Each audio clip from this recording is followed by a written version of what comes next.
I was scrolling YouTube the other night, and the thought crossed my mind how I had just started posting videos. It struck me that I was wasting time consuming rather than creating. And so I put down my phone, opened up my laptop, and began writing. It was a small decision to put down my phone and pick up my laptop, but that decision led to this video. I called it The Power of Autonomy. We are only ever one decision away from changing our perspective for the better and for good. We are creatures of habit. You might be surprised to learn how much of our behaviors, our thoughts, and our actions are automatic, habitual, repeated, done without much awareness. It's partly because of how we're wired. Thinking is exhausting. Jordan Peterson has talked plenty about just how difficult he finds it to truly think is and how little people actually do of it. Others have pointed to the fact of just how energy intensive real thinking is. So the brain adapts. It shifts into automatic mode as much as it can to conserve energy. That is why so much of our behavior is habitual and unconscious. And it's also why conscious change can feel so difficult and draining. It's because we're going against a system that's designed to avoid effort. Why change feels so hard? There's a conflict happening inside of us between the automatic patterns that we developed and the new behaviors that we want to adopt. Our lives are largely shaped by the time we're 7. Our personalities are pretty much set. That shaping process happens outside of our control and outside of our understanding. Yet as adults, we believe we're in control and we understand much more than we do. Underneath that belief is a deeper truth that we rarely acknowledge. We're not in control of as much as we think, and we understand far less than we'd like to admit. The higher self versus the lower self. This internal conflict can be described as the tension between two selves, the higher self and the lower self. The lower self operates on autopilot, instincts, old patterns, reactions, and habits. This includes simple things like tying your shoes, deeper things like emotional reactions, thought patterns, and ingrained attitudes. Many people live a majority or their whole life with these internal systems running unchecked. Every decision that we make moves us towards one of these selves. And when we try to move towards the higher self, the lower self resists. Why? Because its only job is to maintain what already exists. Why growth triggers resistance? The automatic self doesn't care whether a habit is healthy or destructive. It only wants to keep things familiar. That's why any attempt at change, even a positive one, can feel uncomfortable or even overwhelming. For example, imagine a company's about to downsize. The thought of losing your job can fill you full of anxiety for what's to come next. It's because you've built a certain lifestyle around the job that you have. Without it, your entire structure, income, identity, expectations, it's all threatened. But here's the twist. You might feel the same stress when starting a better job, moving to a nicer home, or stepping into a healthier relationship. Why? Because the automatic self feels threatened either way. Growth feels like danger to the part of you that's built for survival. Fear and excitement are the same feeling. A transition that most of us have experienced is going from elementary school to middle school or middle school to high school. It's natural growth, but think about this.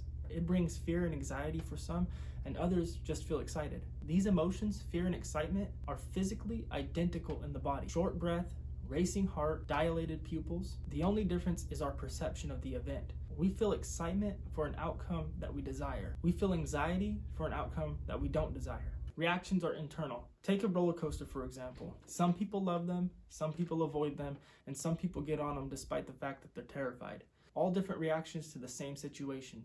Why? Because it's not the situation that determines your emotional state, it's your internal response. And you can't always change your situation. So learning to shift your internal response is the only real power that you have. That's where autonomy begins. The power of internal work. This might seem overboard for something like a roller coaster, but think about real, meaningful situations. Asking for a raise, changing careers, breaking your bad habits, or becoming less emotionally reactive. These are the areas where internal work matters and where the higher self must be invited in.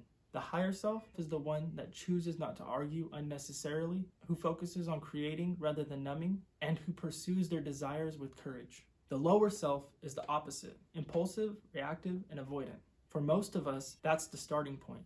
It's been developed over years or even decades. Instincts versus interests. A simple frame that I use to describe this is instincts versus interests. They're not scientific, but I feel it's helpful. Instincts drive us for things like hunger, safety, belonging, while interests guide us towards things like creativity, purpose, passion, and growth. Both live inside us, but one moves us automatically, but the other requires attention, intention, and decision. How it plays out in real life. Take hunger. It drives us to eat, but between hunger and eating, there's a decision, what to eat. In today's world, that simple decision gets way overcomplicated. Junk food is easy, comfort food is everywhere, and your instincts push you towards the path of least resistance. Following this path of least resistance in terms of our diet leads us to living an unhealthy lifestyle. Taking honest examination of our lives in the state that we don't want is key into inviting this higher self to move in towards what we do want. If we've taken the path of least resistance and we're living an unhealthy lifestyle, we can determine what we do want by reverse engineering what we don't want.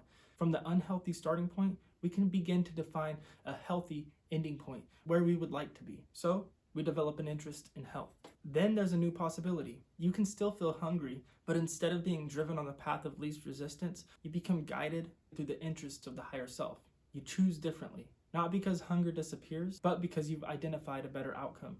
And that's how change happens. Inventory, vision, and willingness. To grow to the higher self, try this simple process. Take an inventory, figure out where you are, how your automatic life has been running, where your habits have led you, and just take some time to be honest. Look in the mirror and get a good representation of where you're at in life, and identify the things that you'd like to change. Create a vision. From that starting place, you could begin to determine where you would like to be, simply by taking the exact opposite of what it is. If you're unhealthy, you probably want to be healthy. If you feel lazy, you want to be productive. If you feel lost, you need to find purpose. And choose willingness. Decide to let that new interest, that vision, guide you, even if it's hard, even if the lower self resists, even if it's uncomfortable. And like I said at the beginning, this is all about progress, not perfection. 3 years ago, I was sleeping in my car, really not making any conscious choices at all. I was fighting just to get by in complete survival mode. For a multitude of reasons, I turned to alcohol to solve a majority of my problems, and it didn't do the trick.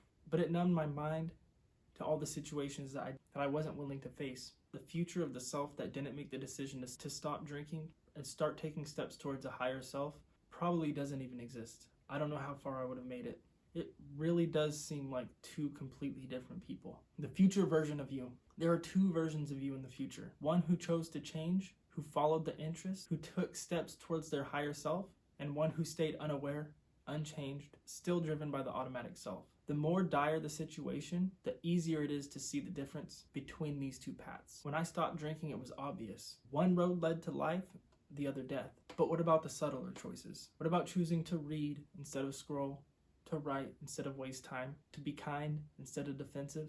These choices matter. They shape your lives just as much as the big ones. My final thoughts on autonomy. It's much like cleaning a room. When it hasn't been done, when no steps have been taken, it can feel incredibly overwhelming. But the early steps are obvious. Throw out the trash, make the bed, put things where they go. Simple things like books on a bookshelf.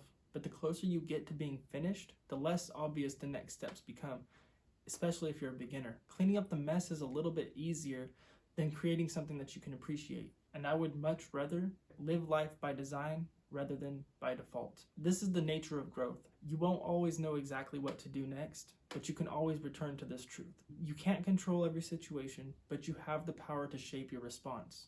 And that's where your autonomy begins. Without making these choices, the automatic response in us continues to make these messes because that's where we feel comfortable. And the importance of this is to elevate our automatic responses from the lower self to the higher self, to where positive change isn't an effortful striving process, but a natural way of being for us.